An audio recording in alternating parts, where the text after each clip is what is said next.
The rain tasted like metal and regret. I stood behind the marble angel, my fingers pressed against cold stone worn smooth by decades of grief, watching the man I was supposed to fear, the man I was supposed to hate, fall apart at my grave. 3 months. That's how long I'd been dead to the world, to him. But let me start where it really began, because nothing about Dante Moretti and me made sense from the first moment our worlds collided, and collide was the only word for it. 6 months earlier, the kitchen of Aurelio's had smelled like burning garlic and my manager's cheap cologne. I'd been elbow deep in scalding dishwater, my third double shift that week, when Rosa grabbed my arm hard enough to leave marks. Table 12 needs a server. Gianna called in sick. Her eyes darted toward the dining room, rimmed with something that looked like fear. VIP section. Don't fuck it up. I'd never worked the floor. I was the girl who scrubbed plates, who kept her head down, who existed in the back where people like me belonged. Invisible, replaceable, poor. My uniform was damp with dishwater, my hair escaping its bun in dark, frizzy tendrils. Rosa, I don't... Now, Aria, or you're done here. The dining room hit me like a physical wall. Cologne and wine and money. So much money it made the air thick. Crystal chandeliers threw fractured light across tables draped in white linen. I felt every stain on my apron, every crack in my secondhand shoes. Table 12 sat in the back corner, separated from the rest by velvet ropes, and 2 men who looked like they crushed bones for a living. They wore identical black suits, earpieces trailing down their necks, eyes that tracked every movement in the room with mechanical precision. One stepped forward when I approached, his hand rising to stop me. She's the server. The voice came from behind him, low, dark, textured like smoke over gravel. The guard moved aside, and I saw him. Dante Moretti looked like violence wrapped in expensive fabric. Mid-20s, maybe, with black hair that fell across his forehead in a way that seemed deliberately careless. His suit probably cost more than my yearly rent. Charcoal gray, perfectly tailored to shoulders that spoke of controlled power. But it was his face that made my breath catch. Beautiful in a way that felt dangerous, all sharp angles and a mouth that looked like it had forgotten how to smile years ago. He didn't look up from his phone. 3 more devices sat on the table beside his untouched wine, all vibrating intermittently like electronic heartbeats. I'll be your server tonight. My voice came out smaller than I intended. Can I get you...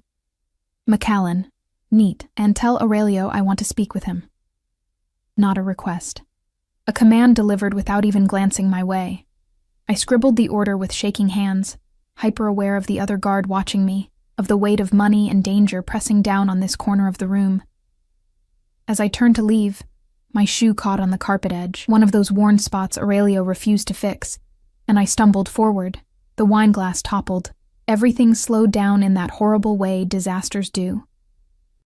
The glass tumbled through air, red wine arcing like blood, and I watched it splatter across his suit jacket, his white shirt. The papers spread before him. Time restarted with a crash. Merda! One of the guards lunged forward, but Dante raised a hand, just a slight gesture, barely a movement, and the man froze mid-step. The entire restaurant seemed to hold its breath. Someone dropped a fork 3 tables away, and it rang against china like a gunshot. I couldn't move. Couldn't breathe. Red wine dripped from the table edge onto his Italian leather shoes. Shoes that probably cost more than my mother's surgery I'd been saving for. The papers on his table were ruined. Ink bleeding into crimson puddles. I'm so sorry. I'm so sorry. The words tumbled out in a desperate rush. I'll pay for the dry cleaning. I'll pay for everything. Please, He looked up. His eyes were gray.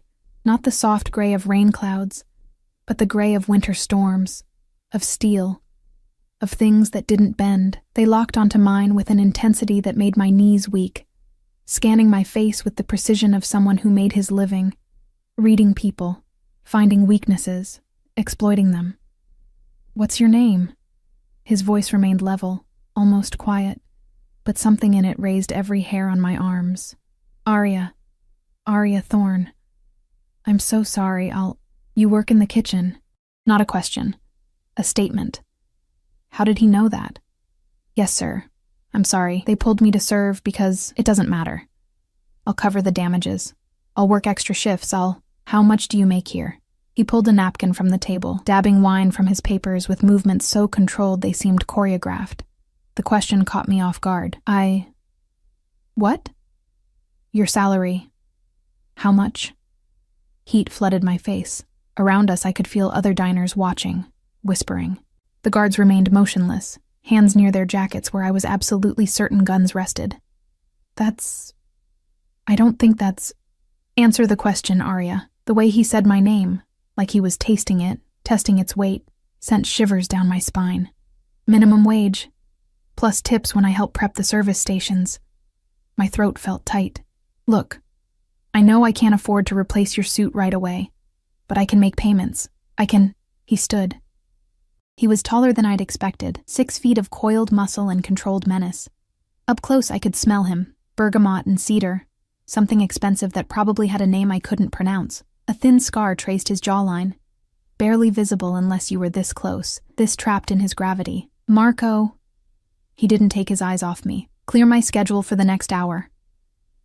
Boss. One of the guards started. Now. The word cracked through the air like a whip. Marco pulled out his phone, already dialing. Dante reached into his jacket. I flinched, unable to help it, and pulled out a wallet. He extracted bills without counting them, holding them out to me. I stared at the money. $500, maybe more. I can't accept. You're going to. He set the bills on the table between us. For the inconvenience of this evening, and because I don't like being indebted to anyone, even accidentally. But I'm the one who... You'll take the money, Arya. You'll finish your shift. And tomorrow evening at 8, you'll meet me at the Gramercy, Suite 1208. He pulled a card from his pocket, placing it atop the bills. Don't be late. My heart hammered against my ribs. Why would I? Because your mother's surgery is scheduled for 6 weeks from now at St. Vincent's, and her insurance will cover roughly 30% of the costs. His voice remained conversational, almost gentle, which somehow made the words more terrifying. Because you're 3 months behind on rent. Because the loan sharks you borrowed from to cover last month's bills are charging 40% interest, and they're not known for their patience. The room tilted. How do you... I know everything that happens in this city. He finally looked away, gathering his ruined papers, his phones. Everything that matters anyway. 8 o'clock, Arya. We have things to discuss. He moved past me, his guards falling into formation around him like a well-trained unit. I caught the whisper of radio chatter, the glimpse of shoulder holsters beneath expensive suits. Other diners quickly averted their eyes as Dante passed, the crowd parting like water around stone. At the door, he paused, glancing back. And Arya? Don't run. You won't like what happens if you run. Then he was gone, taking all the oxygen in the room with him. I didn't sleep that night. How could I? Every time I closed my eyes, I saw him. Those storm-gray eyes cataloging my fears. That quiet voice unraveling my entire life like he was reading a grocery list. The business card sat on my nightstand, heavy as a death sentence. Dante Moretti. Private consultation. No company name, no logo. Just a phone number embossed in silver that caught the streetlight filtering through my cracked window. My studio apartment felt smaller than usual, the walls pressing in. Water stains bloomed across the ceiling like malignant flowers. Mrs. Chen's television blared through the thin walls. Some late-night drama where everyone screamed their feelings. The radiator clanked and hissed, providing almost no heat against the October chill. I pulled my blanket tighter, my phone clutched in one hand. Don't run. You won't like what happens if you run. What did that mean? Was it a threat? It felt like a threat. Everything about Dante Moretti felt like a threat wrapped in expensive cologne and perfect tailoring. I'd Googled him, of course. My shitty phone took forever to load the results. But when they came through, my blood turned to ice. The articles were careful, dancing around facts like lawyers had scrubbed them clean. Businessman, real estate mogul, philanthropist. But the comment sections told different stories. Whispers of the Moretti family, of territories and tribute, of people who crossed them and disappeared. One forum post claimed Dante had taken over the family business at 22 after his father was assassinated. Another said he'd consolidated 3 rival organizations in a single bloody month. The most recent photo showed him at some charity gala, devastatingly handsome in a tuxedo, a blonde woman on his arm, who looked like she stepped out of a fashion magazine. His smile in the photo never reached his eyes. I'd zoomed in on those eyes, remembering how they'd pinned me in place at Aurelio's, how he'd known things about me, intimate, private things. My mother's surgery, my debts, the loan sharks. How? At 3 a.m., I finally gave up on sleep. I made instant coffee with water, heated in my single working pot, watching the steam rise and disappear. My reflection in the darkened window looked haunted, purple shadows under my eyes, my dark hair a tangled mess. At 23, I already looked worn down, ground up by a city that chewed through people like me without noticing. My phone buzzed. Unknown number. The car will arrive at 7:45. Wear something comfortable. D. My hands shook so badly I nearly dropped the phone. He had my number. Of course he did.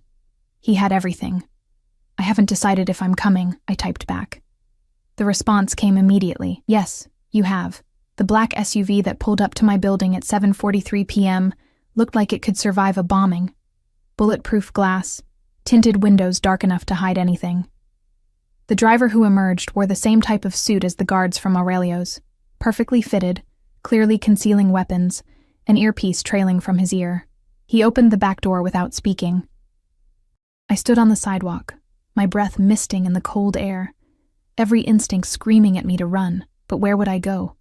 And what had Dante said? I know everything that happens in this city. The interior smelled like leather and something else. Gun oil, maybe. The seats were heated.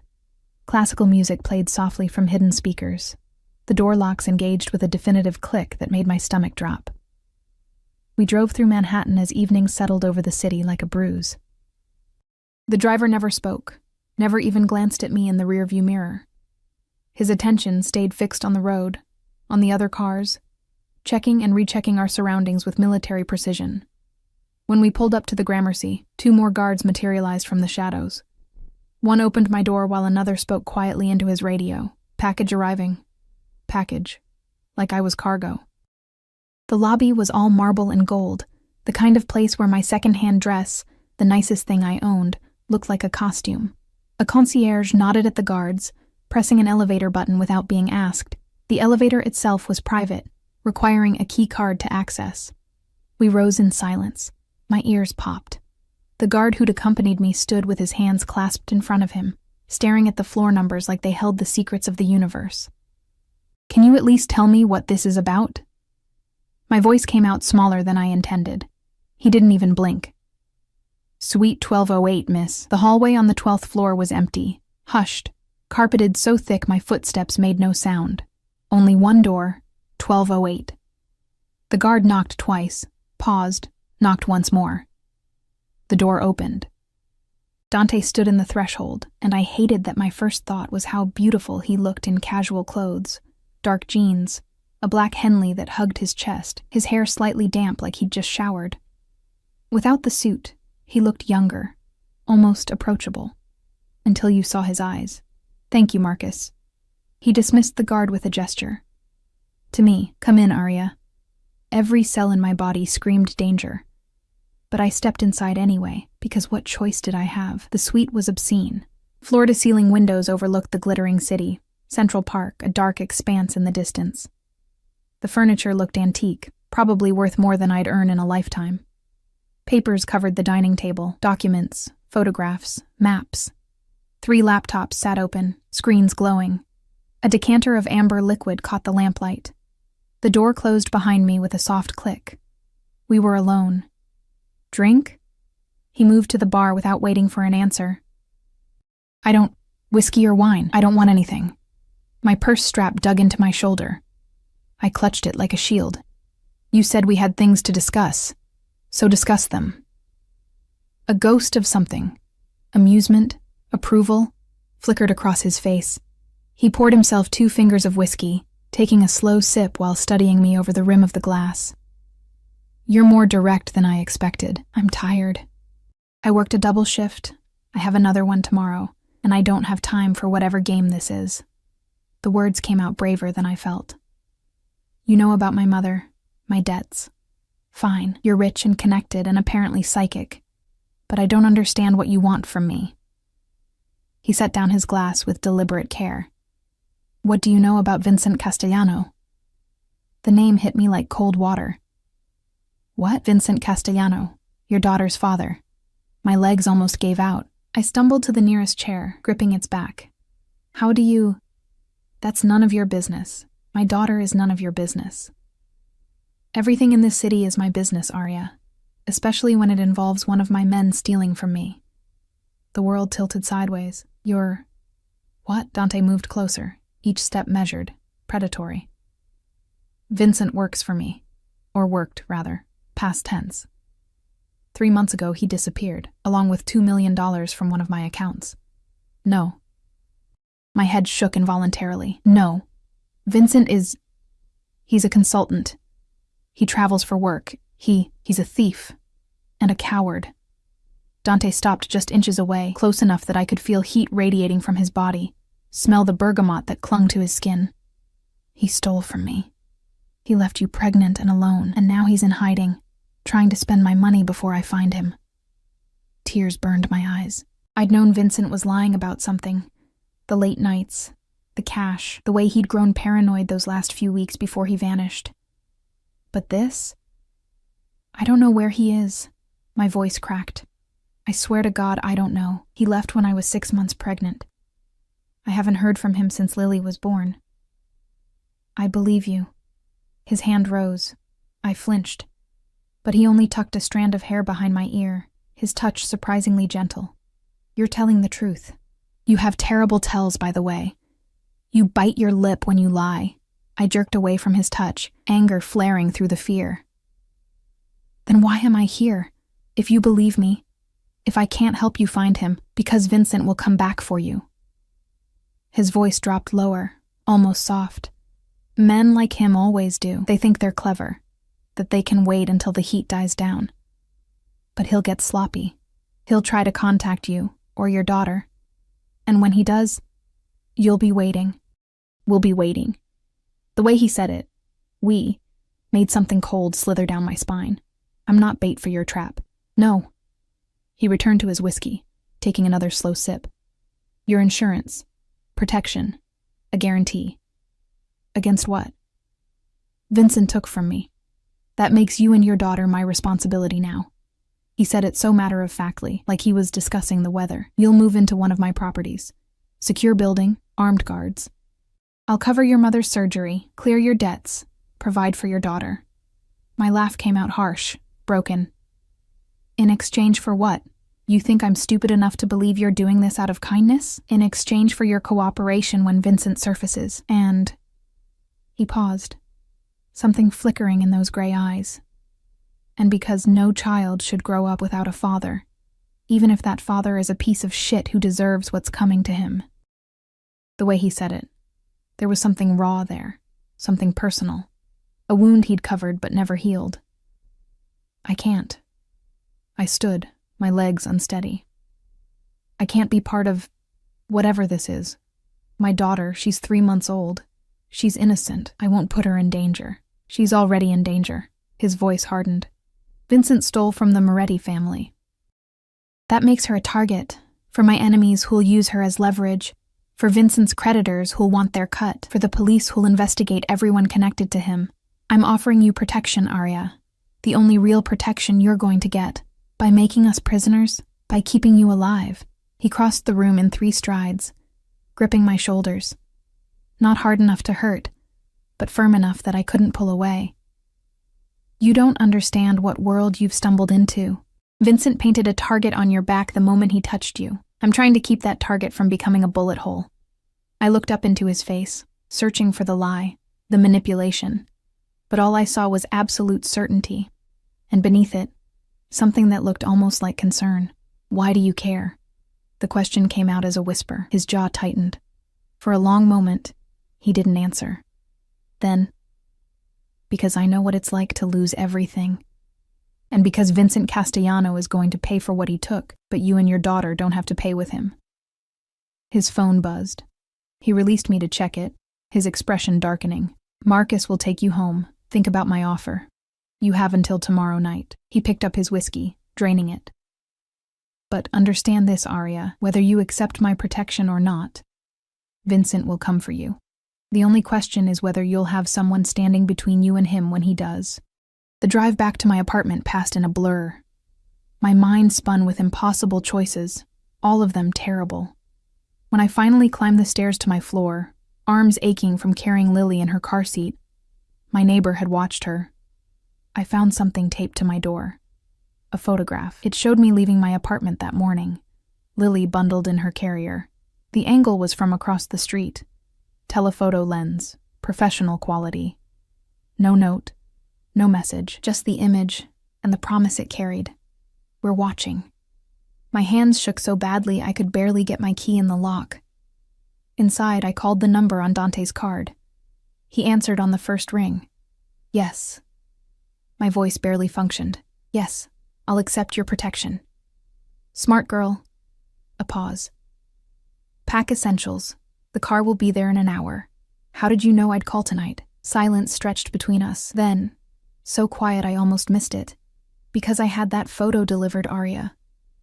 So you'd understand exactly how much danger you're in, and exactly how far I'll go to protect what's mine. The line went dead. I stood in my tiny apartment, Lily sleeping peacefully in her crib, and realized I'd just made a deal with the devil. The penthouse wasn't a cage, but it felt like one. 23rd floor, corner unit.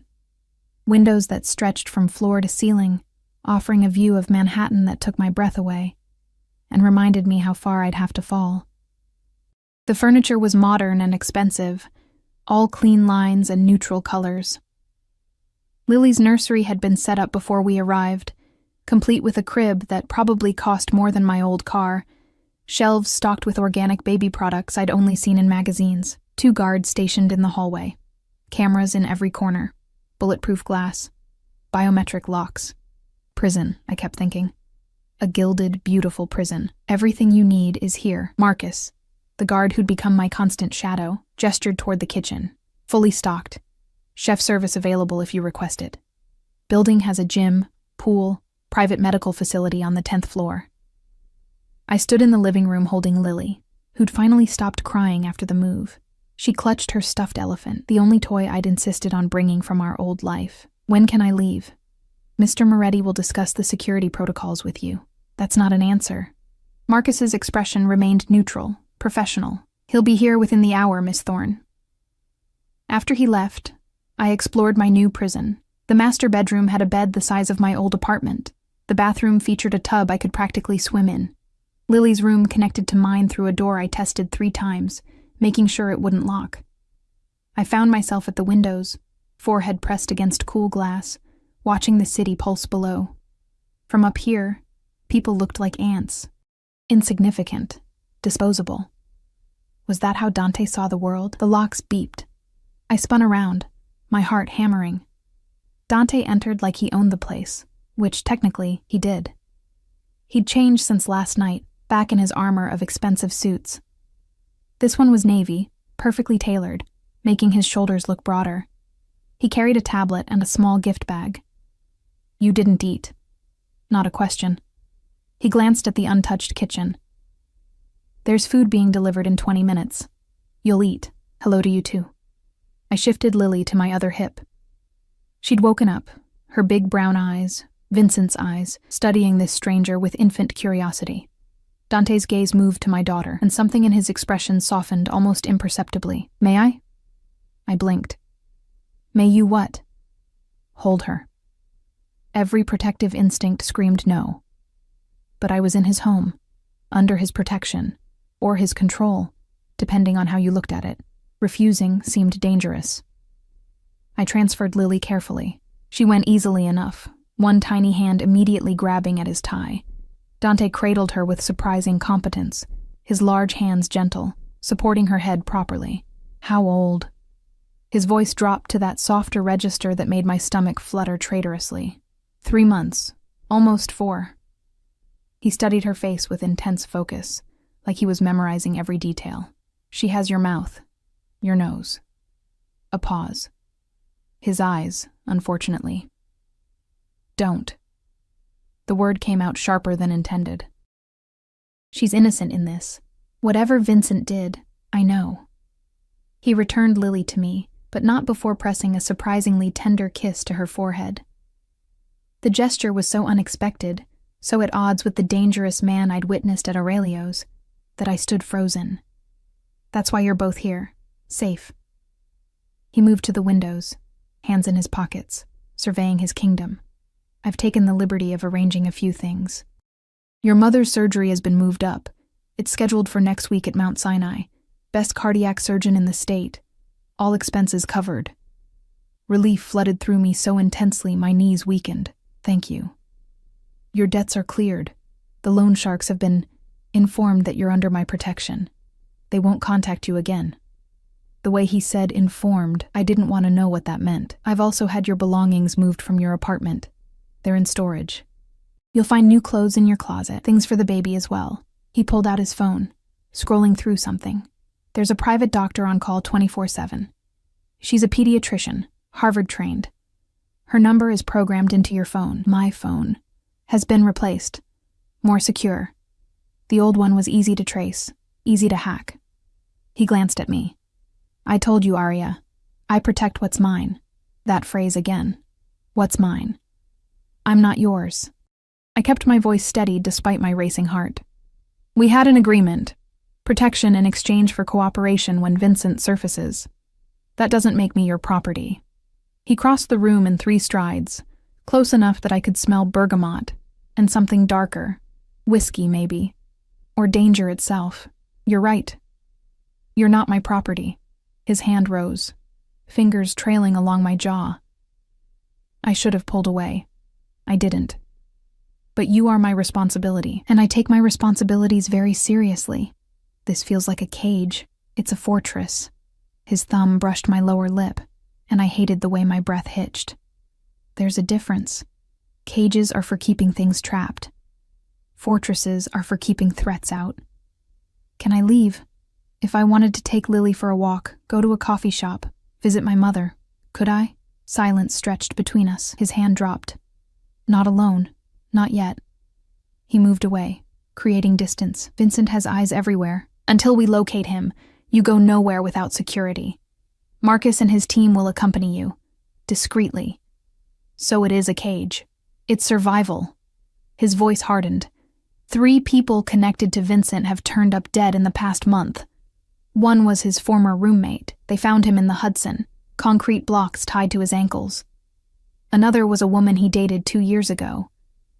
They made it look like a robbery, but the torture marks told a different story. The third was his accountant. Car bomb. The room spun. I sank onto the couch, clutching Lily tighter. Oh God. Someone else is looking for Vincent. Someone who wants my money back more than I do, or who wants Vincent dead for other reasons. Dante crouched in front of me, his hands on my knees, his eyes locked on mine. Do you understand now? This isn't about control. It's about keeping you breathing. Lily started fussing, sensing my distress. I rocked her automatically, my mind reeling. Who? Who's killing them? I don't know yet, but I will. He stood, pulling out his phone as it buzzed. Your mother is being moved to a private facility tonight. Round-the-clock security. Best care available. She'll be safe. You can't just... She'll be terrified. She doesn't understand any of this. I have people explaining it to her now. She'll be told you're in protective custody due to Vincent's criminal activities. Which is true. He paused, something flickering across his face. She asked if you were safe. I promised her you were. Don't make me a liar, Arya. The food arrived. An elaborate spread from some restaurant I couldn't pronounce. Dante insisted on staying while I ate, working on his tablet while Lily dozed in her bassinet nearby. The domestic scene felt surreal. Wrong. Like we were playing house while danger circled outside. Why do you keep looking at her like that? I asked between bites of pasta that probably cost $50. He didn't pretend not to understand. Like what? Like she matters to you. She's a stranger's child, the daughter of a man who stole from you. His jaw tightened. My father had 4 children. I was the only legitimate one, the only one he acknowledged. The others. He set down his tablet. He kept them hidden, paid their mothers for silence, pretended they didn't exist. One of my half-brothers died at 16. Overdose. I didn't even know he existed until I found the death certificate in my father's papers. Understanding dawned slowly. That's why you care. About Lily. Every child deserves protection. Family. The words came out rough, scraped raw. Vincent abandoned her. That makes someone else responsible. And right now, that someone is me. Before I could respond, all three of his phones started buzzing simultaneously. Dante's expression transformed, the vulnerability vanishing behind cold, hard focus. "What is it?" I asked. He was already moving toward the door. "Stay here. Don't open the door for anyone except Marcus." "Dante, stay here." The command in his voice froze me in place, then softer. "Please, Arya, trust me." He was gone before I could argue. The hours that followed were torture. Marcus appeared, stationing himself inside the apartment rather than in the hall, which told me whatever was happening was serious. He wouldn't answer my questions, just kept checking his radio, his weapon, the windows. Lily slept through it all, peaceful and unaware. I paced. Made tea I didn't drink. Checked the locks obsessively. My new phone remained silent, no matter how many times I stared at it. At 2 a.m., the locks finally beeped. Dante entered, and my breath caught. Blood spattered his white shirt, not much, just a few drops near the collar. His knuckles were bruised, split. But his face remained calm, controlled, as he stripped off his jacket and handed it to Marcus. "Burn it," he said quietly. Marcus disappeared. I stood frozen as Dante moved to the bar, pouring himself 3 fingers of whiskey. He downed it in one swallow, then poured another. "Are you hurt?" My voice came out barely above a whisper. "No." "That blood isn't mine." He drank again, slower this time. Vincent sent a message. 4 men, armed, to one of my warehouses. They wanted to negotiate, return the money in exchange for amnesty. "What happened?" His eyes met mine, and I saw something in them that made my blood run cold. Not anger, not rage, just absolute, terrifying calm. I don't negotiate with thieves, especially not thieves who send armed men to make threats. Where are they now? That's not a question you want answered, Arya. But I could read it in the blood on his collar, the bruises on his hands, the way Marcus had said burn it. Those men weren't coming back, weren't going to testify, weren't going to report to Vincent, weren't going to do anything ever again. I should have been horrified, terrified, should have grabbed Lily and run. Instead, I found myself moving toward him, drawn by something I didn't want to examine too closely. "Let me see your hands. I'm fine. Let me see them." He allowed me to take his hands, turning them over in the lamplight. The knuckles were definitely split, already swelling. I led him to the kitchen, running cold water, finding a clean towel. "You don't have to," he started. "Shut up." A ghost of a smile flickered across his face. I cleaned the blood carefully, my hands steadier than they should have been. This close, I could see the exhaustion in his eyes, the tension in his jaw. He'd killed for me tonight, protected me in the most brutal way possible. "Thank you," I whispered. His hand caught my wrist, stopping my ministrations. "For what? For bringing you into this world? For putting you in danger? For keeping your promise? For keeping us safe?" Something shifted in the air between us. That dangerous current that had been building since Aurelio's.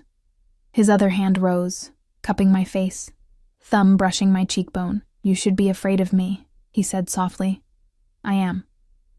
My heart hammered against my ribs. Terrified. "Then why are you looking at me like that? Like what?"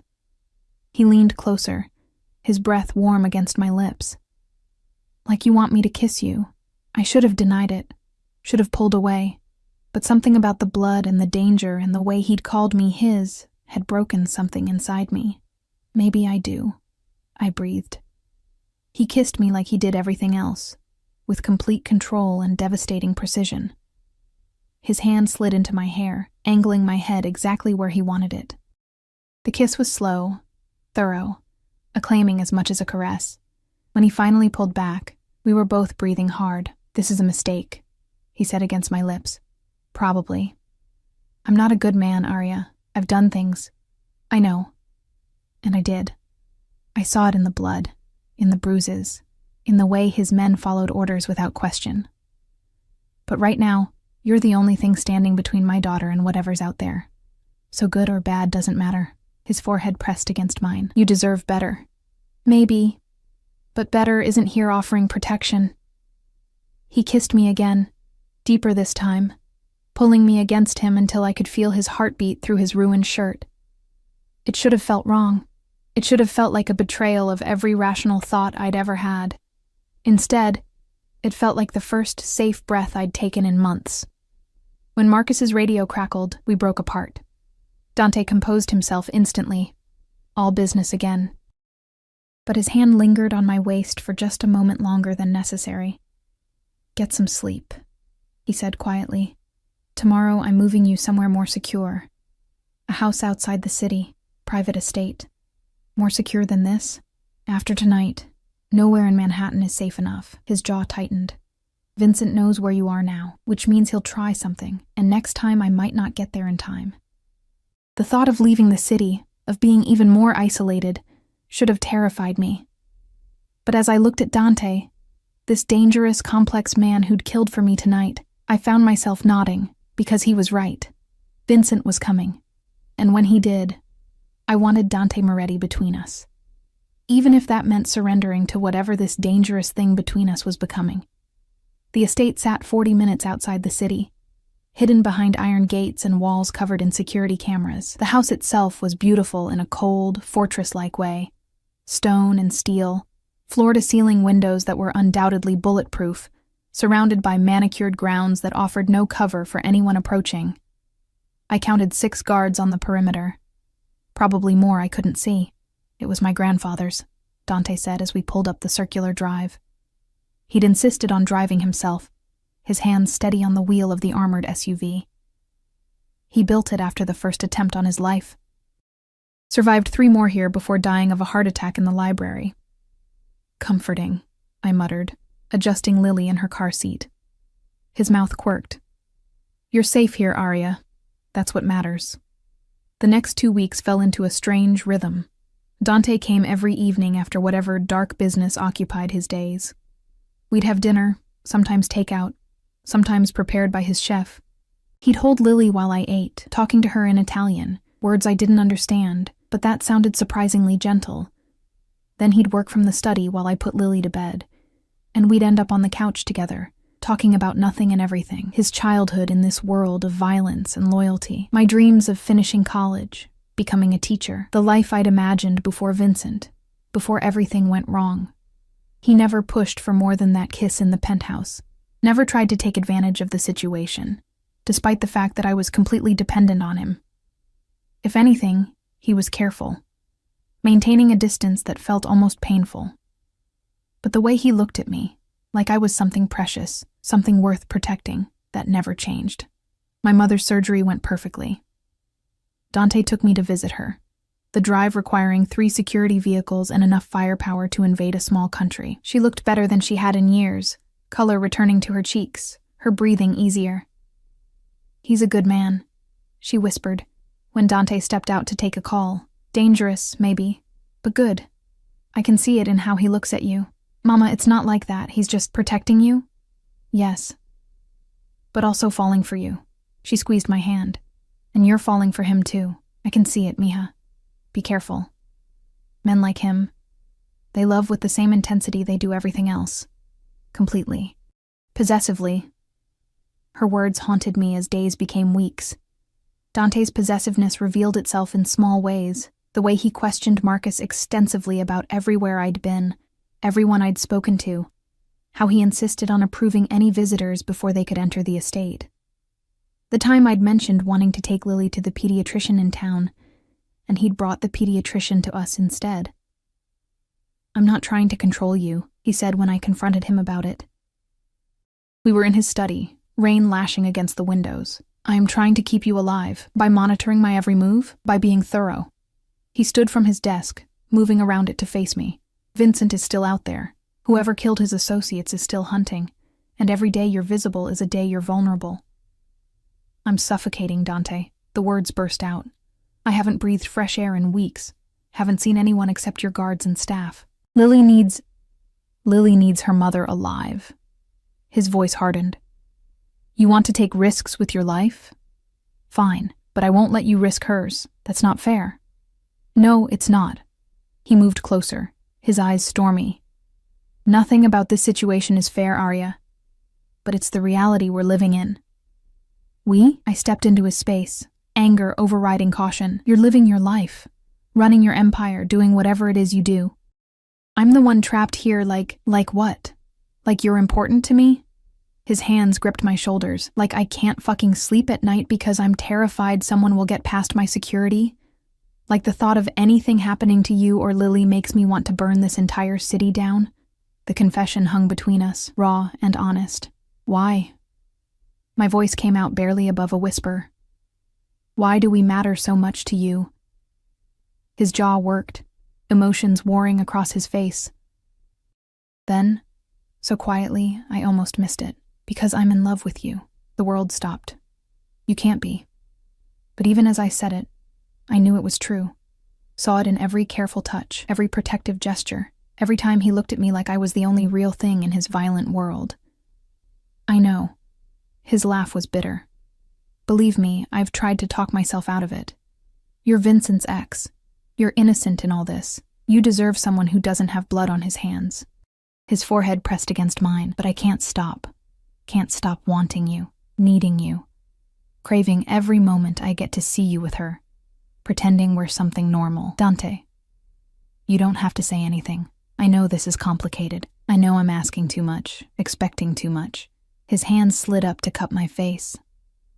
But I need you to understand why I'm so careful. Why I can't let you leave, can't let you be exposed. Because if something happened to you, his voice cracked. I wouldn't survive it, Arya, and this world would burn with me. I should have been terrified by the intensity, the obsession. Instead, I found myself kissing him, pouring weeks of tension and fear and confused feelings into it. He responded immediately, lifting me onto his desk, scattering papers as he pressed between my legs. Tell me to stop, he growled against my throat. Tell me this is wrong. It is wrong. My hands fisted in his shirt. But I don't care. We barely made it to his bedroom. Clothes hit the floor between desperate kisses. His hands mapped every inch of my skin like he was memorizing me, worshipping me. When he finally pushed inside me, we both groaned, the connection almost overwhelming in its intensity. He made love like he did everything else, with complete focus and devastating precision. Learning what made me gasp, what made me arch, adjusting his rhythm until I was begging. When I came apart beneath him, he swallowed my cries with his mouth, following me over the edge moments later. Afterward, we lay tangled together, his hand tracing lazy patterns on my spine. I meant what I said, he murmured. I love you, Arya. Probably loved you from that first moment at Aurelio's, when you spilled wine on me and looked terrified but stood your ground anyway.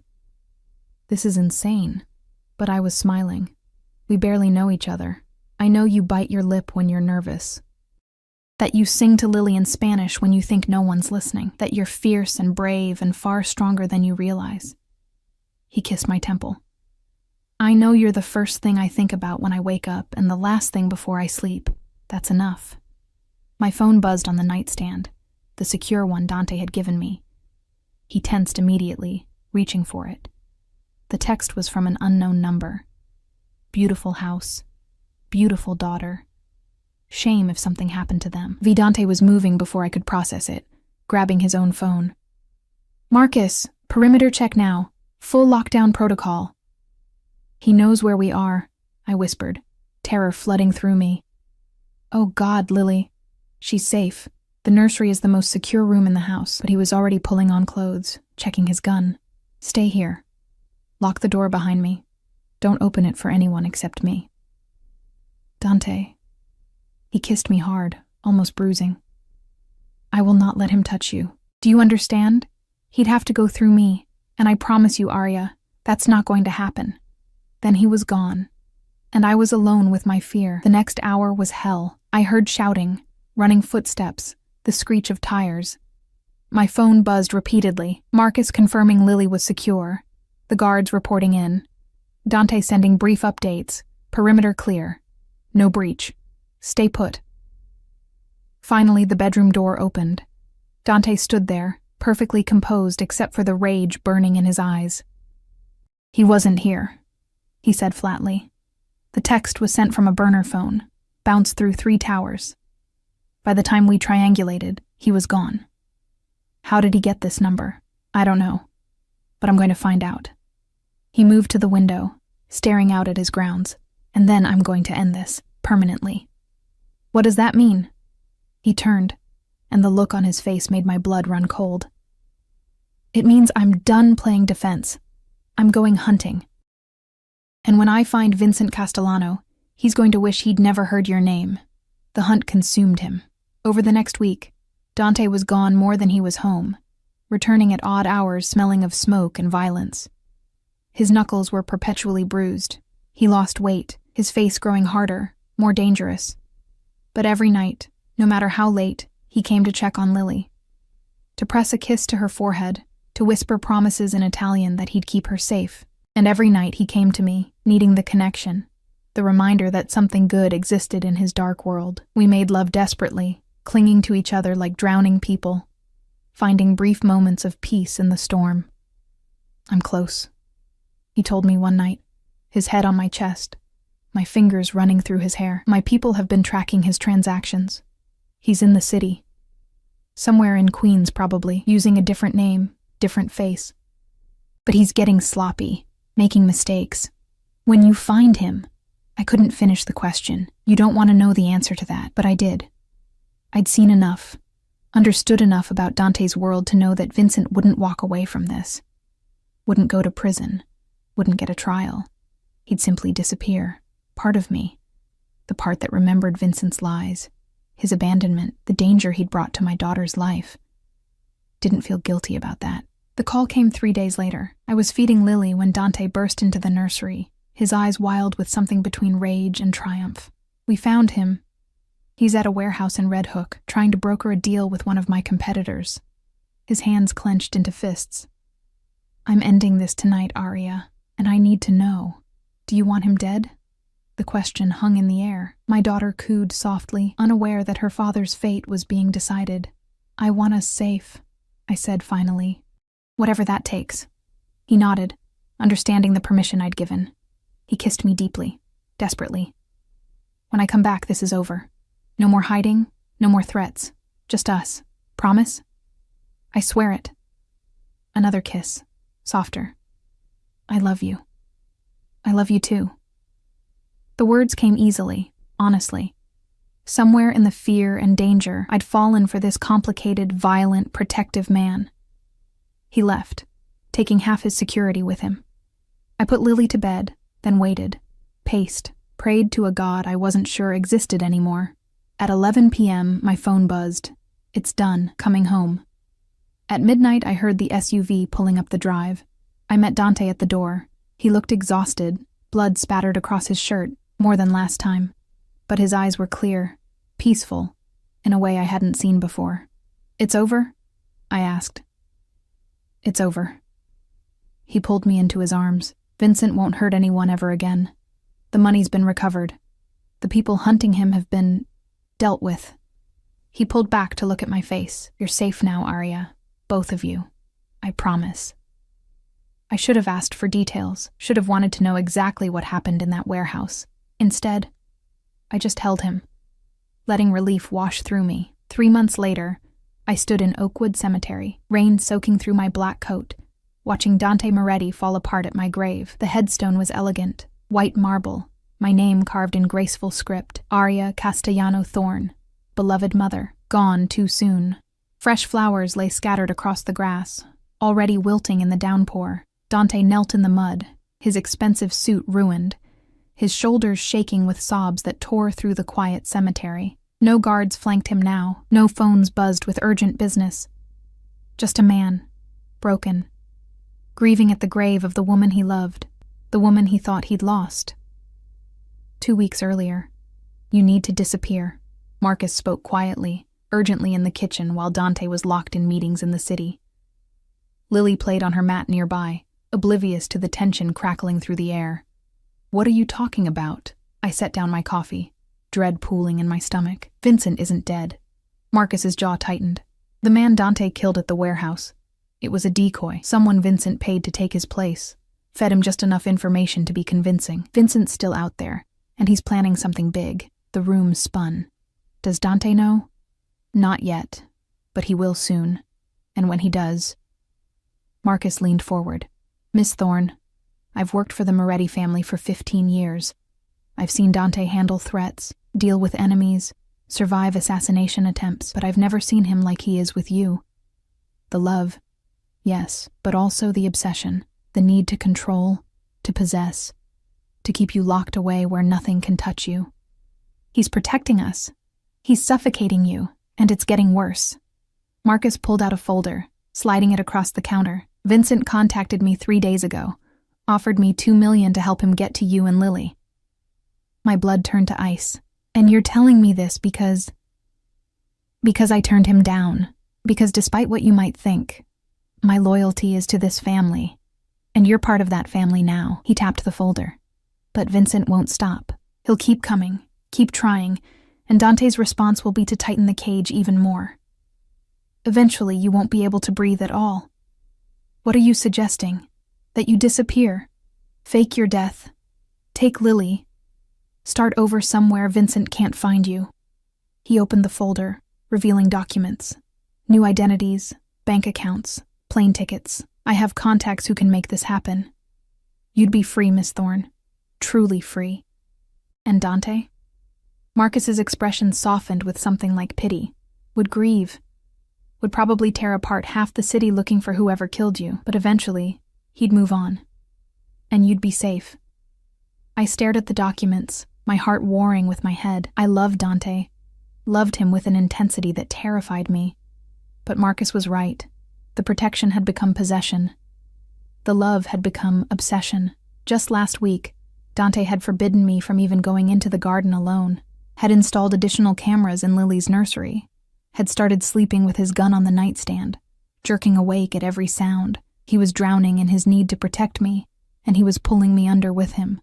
"Why are you helping me?" I whispered.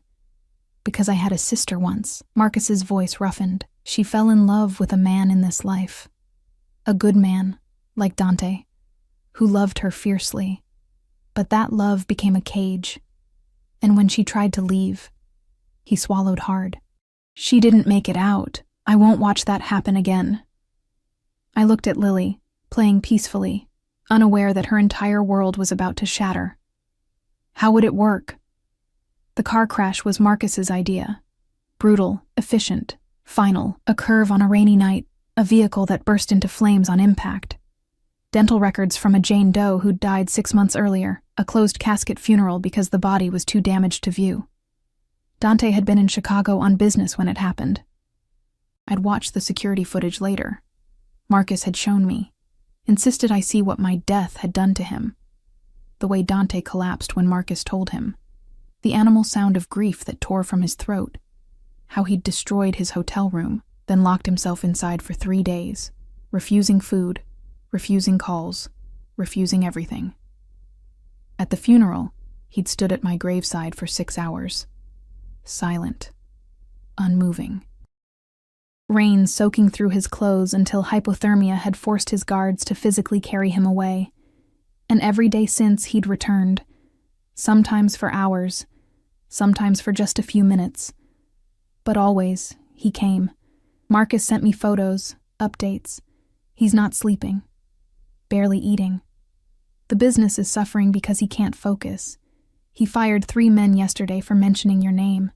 He sits in Lily's nursery, won't let anyone touch her things, talks to her like she's still there. He's dying, Miss Thorne. Maybe not physically, but everything that made him human is dying with you. Each update was a knife to my heart. But I was free. Lily was safe. We had new names, a small apartment in Portland, a life that was boring and beautiful in hours, except I couldn't stop thinking about him. Couldn't stop seeing his face in my dreams, hearing his voice. remembering how he'd held me like I was the only real thing in his violent world. I'm in love with you. I swear it. Just us.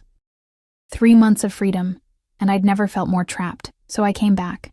Stupid, reckless, dangerous. But I had to see him one more time.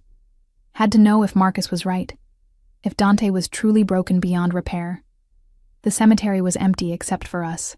Me hidden behind the marble angel, him kneeling at my grave. Rain fell harder, turning the world gray and cold.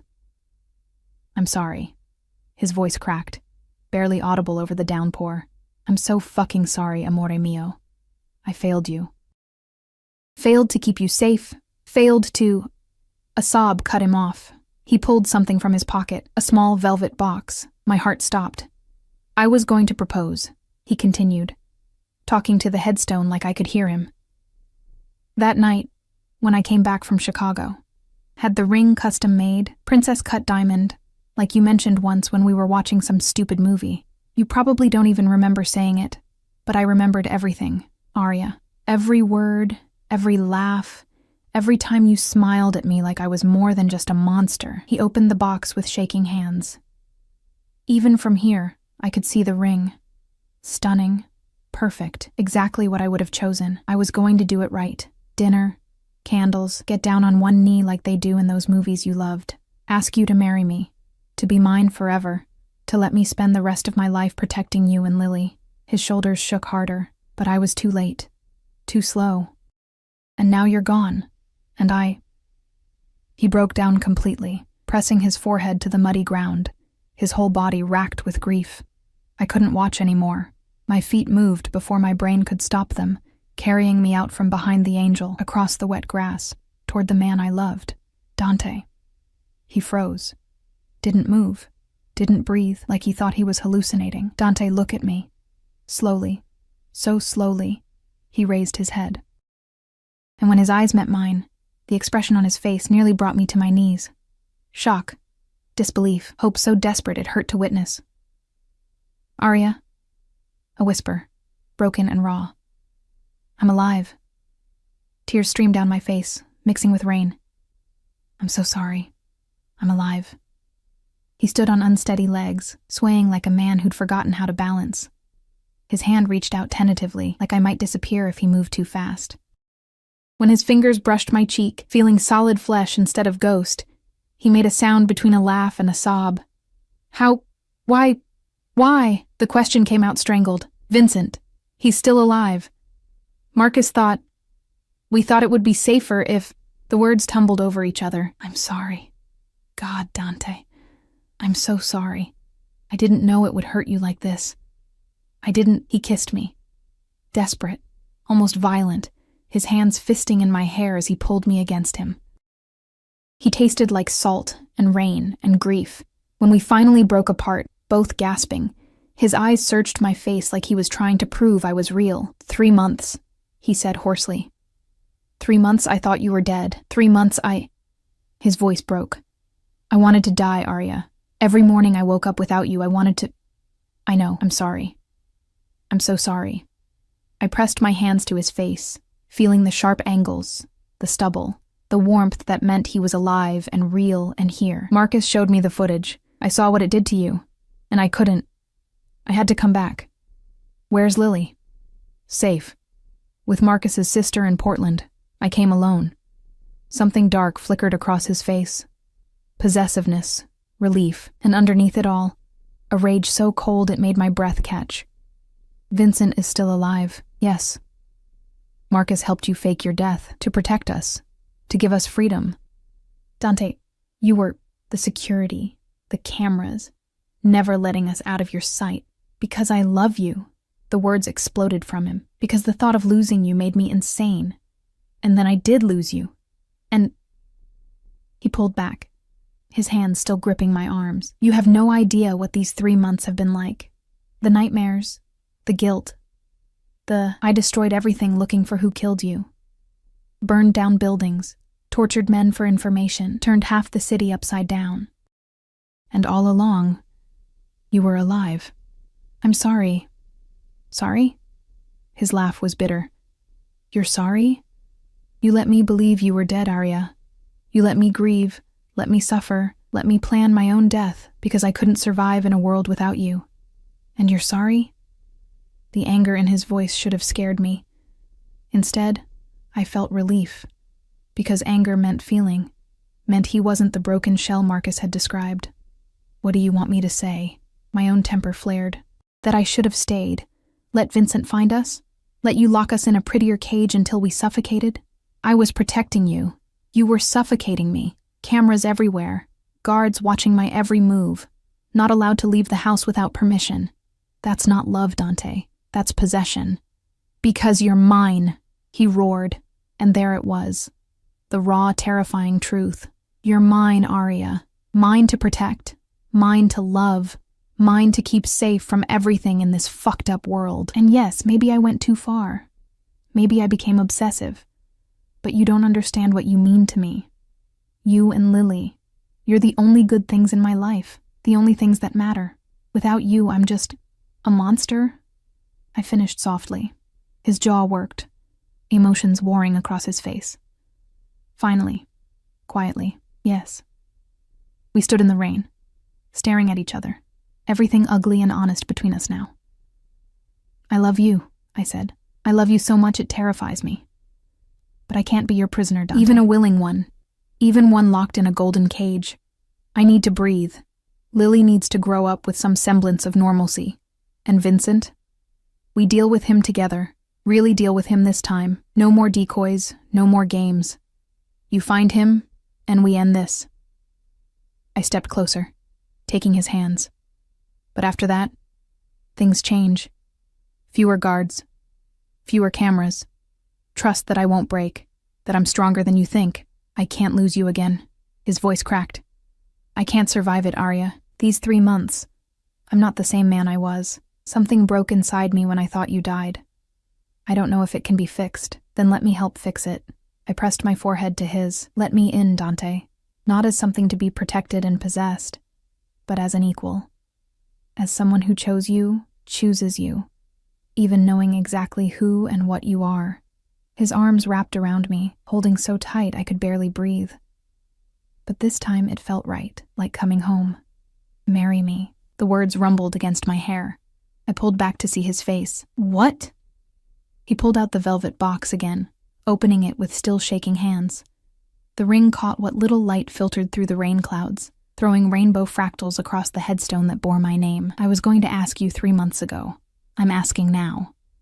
He took my hand, and I felt the tremor in his fingers. "I know I'm broken. I know I'm possessive and obsessive and probably not good enough for you. But I love you, Arya Thorne. I love you more than I've ever loved anything in my violent, fucked up life. And if you'll have me, flaws and all, I swear I'll try to be better, try to give you the freedom you need while still keeping you safe. It won't be perfect, and I'll probably fail sometimes, but yes." The word burst from me before he could finish. "Yes, I'll marry you." He slid the ring onto my finger with reverent care, like I was made of glass. Then he kissed me again, softer this time, tasting like promises and second chances. When we finally pulled apart, both soaked to the bone, he pressed his lips to my forehead. "We're going after Vincent tomorrow, together this time." His voice had shifted, still dangerous, but no longer broken. "And when it's done, when he can't hurt you or Lily ever again, we start over. New house, new security setup. Something you helped design. Something that feels less like a prison. And therapy," I added, "for both of us. Because it's not healthy, but it could be." A ghost of his old smile touched his lips. "Therapy, fine, if it means keeping you." We walked back to his car together, his arm around my waist, me leaning into his warmth. The headstone remained behind us, a monument to a death that never happened. A grief that nearly destroyed us both. "I'm still angry," he said as we drove away from the cemetery. "That you let me believe you were dead." "I know. And I'm going to have words with Marcus about his role in this. Don't hurt him. He was trying to help." Dante's jaw tightened, but he nodded. "For you. Only for you." At a red light, he pulled out his phone, dialing quickly. Get me everything on Vincent Castellano's current location. I want a full team assembled by dawn. And someone bring Lily and Marcus's sister back from Portland. Secure transport, highest level clearance. He paused, his hand finding mine. We're ending this. Tonight. The hunt took 18 hours. Dante's network had been tracking Vincent's movements for months, waiting for the right moment. With me alive and the element of surprise on our side, Vincent never stood a chance. They found him in a motel outside Atlantic City, counting money and planning his next move. Dante gave me a choice: stay behind where it was safe, or come witness the end. I chose to witness. I needed to see Vincent one last time, needed him to know that his abandonment, his betrayal, his threats against our daughter, none of it had broken me. That I'd found something stronger, fiercer, more real than anything we'd ever had. When Dante's men dragged Vincent into the warehouse, he looked smaller than I remembered. Older, harder, desperate. His eyes widened when he saw me. Arya? But you're... The news said, I'm alive. No thanks to you. I stood next to Dante, his hand solid and warm in mine. You stole from him. You abandoned your daughter. You threatened us. For what? Money? I was going to come back for you. Vincent's voice cracked. Once everything settled. Once I had enough. Liar. The word came out cold. You never loved me. Never loved Lily. We were just convenient. Just cover for whatever scheme you were running. Vincent's eyes cut to Dante. And him? You think he's better? He's a killer, Arya. A monster. Whatever he's told you, I know exactly what he is. My voice stayed steady. He's the man who protected us when you ran, who loved our daughter when you abandoned her, who almost died of grief when he thought he'd lost me. I squeezed Dante's hand. He's the man I choose, every time. Dante stepped forward, his face expressionless. Any last words, Vincent? Vincent spat at his feet. Fuck you. Dante nodded to Marcus, who raised his gun. I looked away before the shot rang out, but I didn't flinch, didn't cry. Just held Dante's hand and felt the weight of 3 months of fear finally lift. It was over. 6 months later, I stood in a different cemetery, this one bright with summer sunshine, flowers blooming everywhere. Lily toddled between the headstones, giggling as Dante chased her carefully, his expensive suit jacket discarded on a bench. My mother sat beside me, healthy and glowing, watching them with a smile.